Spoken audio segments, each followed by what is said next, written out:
అందరికీ నమస్కారం అండి. చెప్పాను కదా అమావాస్య రోజు పూజ అయ్యిందని.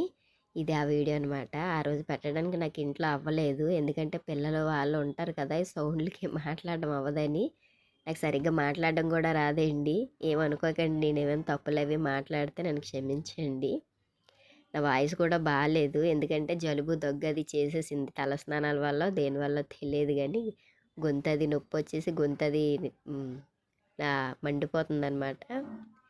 అందుకనే నేనేమైనా తప్పుగా మాట్లాడుంటే నన్ను క్షమించండి. నేను లాంగ్ వీడియోలు కూడా నేనెప్పుడు చేయలేదండి. నాకు ఇదే ఫస్ట్ టైం అనమాట. అందుకనేసే నాకు మాట్లాడడం సరిగ్గా రాదని చెప్తున్నాను. ఏమైనా తప్పు మాట్లాడుంటే నన్ను క్షమించండి.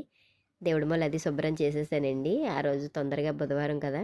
తొందరగా లేసి దేవుడి మొల అది శుభ్రం చేసి, దేవుడి మొల సర్దేసి, గుమ్మాలకు పసుపులు రాసేసుకొని, తులసమ్మని కూడా శుభ్రం చేసేసుకొని, తులసమ్మకు కూడా బొట్లయి పెట్టేసుకున్నానండి. ముందు ఏంటంటే మనకు మెయిన్ గుమ్మాలకి పసుపులు రాసుకోవాలి కదా! అందుకనేసి నేను ముందు, ఎందుకంటే స్నానం చేసేస్తాను కదండీ! ముందు స్నానం చేసుకుంటే అప్పుడు దేవుడి పనులన్నీ మొదలెట్టొచ్చి ఈ లోపల వంట కూడా పొయ్యి మీద వంట కూడా పెట్టేశానండి. ఒక పక్క అన్నం, ఒక పక్క పప్పు ఇలా పెట్టేశాను. ఒకదాని తర్వాత ఒకటి అవే ఉడుకుతుంటాయని ఈ లోపల ఇలా దేవుడి పనులన్నీ చేసేసుకుంటూ ఉంటాననమాట, టైం వేస్ట్ చేసుకోకుండా. స్నానం చేసామనుకోండి, మనం ఏ పని చేసుకున్నా పర్వాలేదు. స్నానం చేయకపోతే అది ముట్టుకోకూడదు, ఇది ముట్టుకోకూడదు అని నాకుంటుంది. ఎవరి సంగతి నాకు తెలీదు. నేనైతే స్నానం చేశాకే దేవుడి పనులు మొదలెడతానండి ఫస్ట్. అందుకనే మనం ఏంటంటే తొందరగా లేసి ఇవన్నీ శుభ్రాలు చేసేసుకొని చేసేస్తుంటాము. రాత్రి చేసేసుకుండేవారం కానీ ఇప్పుడు అలాగ అవ్వట్లేదు నాకు. అందుకని ఇక్కడ తెల్లవారు చేసుకుంటున్నాను అనమాట. ఇలాగ ఇదిగోండి నూకాలమ్మకి ఇలాగ ఉపారం పెట్టుకుంటాం అనమాట మేము. ఎప్పుడు నాకు పెళ్ళైన తర్వాత నుంచి నాకు అలవాటు అయ్యిందండి ఇలాగ నూకాలమ్మకి ఉపారం పెట్టుకోవడం. పెద్దగా ఏం వండనులేండి, పప్పు, అన్నము, పరమాన్నం, అట్టు వేస్తాను అంతేనండి.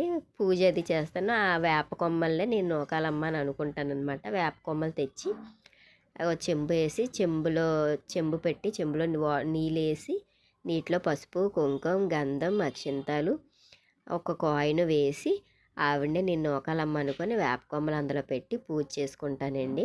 మా అమ్మాయి చూడండి వెనక నుంచి ఏం చేస్తుందో, మా అబ్బాయి వీడియో తీస్తుంటే ఎక్కిరిస్తుంది అనమాట నేను దండం పెట్టుకుంటుంటే. తర్వాత ఈ పూజ అయిపోయిన తర్వాత ఇంకా మేము గుడికి వెళ్ళామండి. చెప్పాను కదండి మా పక్కనే నూకాలమ్మ గుడి ఉందని. ఆ గుడికి వెళ్ళామన్నమాట. గుడికి వెళ్ళి చాలా రష్గా ఉంది, చాలా జనం ఉంటారండి. చిన్న గుడి అయినాను, నూకాంబిక అమ్మవారు అంటారనమాట. అది అటు ఇల్లులు ఇటు ఇల్లులు మధ్యలో గుడి ఉంటుందండి. అసలు అది గుడి అంటే దగ్గరికి వెళ్ళిన దాకా మనం పోల్చుకోలేము గుడేని.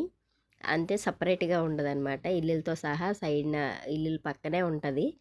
చుట్టూ ఇల్లులు మధ్యలో ఆవిడ ఉంటారనమాట, అటు ఇటు ఇల్లులు ఉంచి. అందుకే దగ్గరికి వెళ్ళిన దాకా అక్కడ గుడి ఉందని విషయం కూడా ఎవరికి తెలియదు అనమాట. అలా ఉంటుంది. కానీ చాలా నూకాలమ్మ అంటే అసలు అనకాపల్లి ఎలా ఉంటారో నాకు తెలియదండి. నేను చెప్పాను కదా, నేను ఎప్పుడు వెళ్ళలేదు అనకాపల్లి. కానీ ఇలాగే ఉంటారంట. అమ్మవారిని చూసేటప్పటికి నాకు కళ్ళంటే నీరు వచ్చేసింది అసలు. ఎప్పుడు నాకు అమ్మవార్లు అంటే కొంచెం అదేంటో అదొక రకమైన ఫీలింగ్ వస్తుందనమాట. ఏడుపులాగా వస్తుందనమాట. ఆ డప్పుల సౌండ్ విన్నా అదొక రకంగా అయిపోతూ ఉంటుంది. ఏడుపు వచ్చేస్తుంది ముందు అమ్మవారిని చూస్తే. అసలు చిన్న వీడియో తీద్దామని తీసాను, అసలు యాక్చువల్గా అక్కడ ఖాళీ లేదు.